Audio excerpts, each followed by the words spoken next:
What's going on, guys? It's Patrick from Purple Park Studios, and today in this video tutorial, whatever you want to call it, I'm going to be showing you how I made this scene, and it does involve AI, and you might be thinking like, well, where's the AI?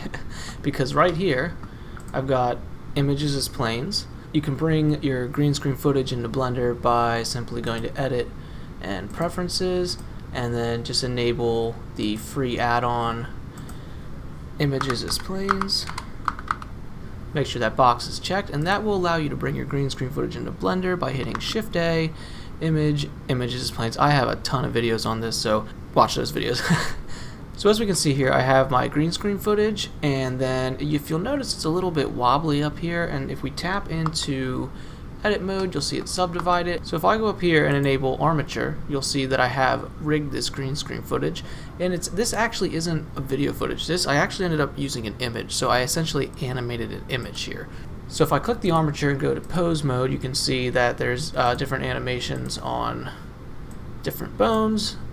You can see here these are all keyframes that I've animated for this bone here. And if I go ahead and hide the armature and just hit play, let me bring this down so we can see a little better. You'll notice there's things like the wings are moving, and even if we get up close, you'll see that I did animate some of these body parts in here just to kind of make it look like I was breathing a little bit. You can kind of see there's some up and down motion there. So it just brings a little more life to the photo. And then as far as the rest of the scene, just 3 cylinders, an HDRI light, and then a cell fracture for these little like asteroids that if we just like look through this camera here, it just provides us with some of that depth of field and something interesting happening in the scene. So now that you've seen all that, you might be like, well, where's the AI involved in this? So I'm going to show you guys a quick video here of the green screen footage the way I filmed it. Here it is, check it out.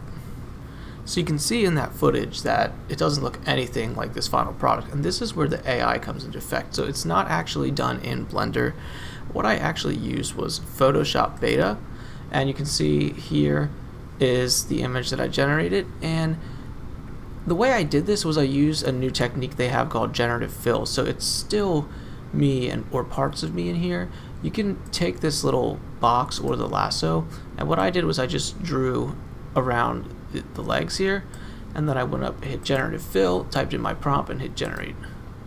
And you'll see here if I select the layer, the prompt was sci-fi, so over here it actually gives you a bunch of different variations, so we can like filter through these, and you can just get different looks. This is what I kind of started with, and then I think I refined some of the prompts until I got it to what I ended up using, which was this one here. And if there's one that you like but it's close, you can hit this little 3 arrows here and hit generate similar.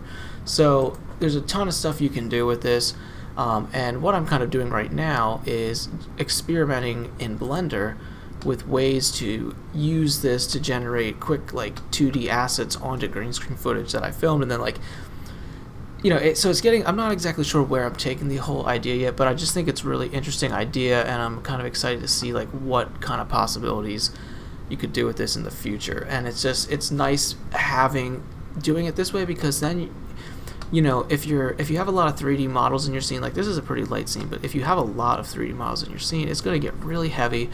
And I know there's a lot of people out there that don't have, myself included, like super powerful laptops. So this is a really great way to save yourself on some render time, and it kind of just makes, if you do have a slower laptop or device, it makes it more enjoyable because things run faster in the viewport. You can have bigger scenes, and this stuff looks pretty realistic, and you can definitely customize it to your scene. There's so much you can do. So I'm kind of going on a whole rant now, but anyways, I'm excited to see what the possibilities are for this.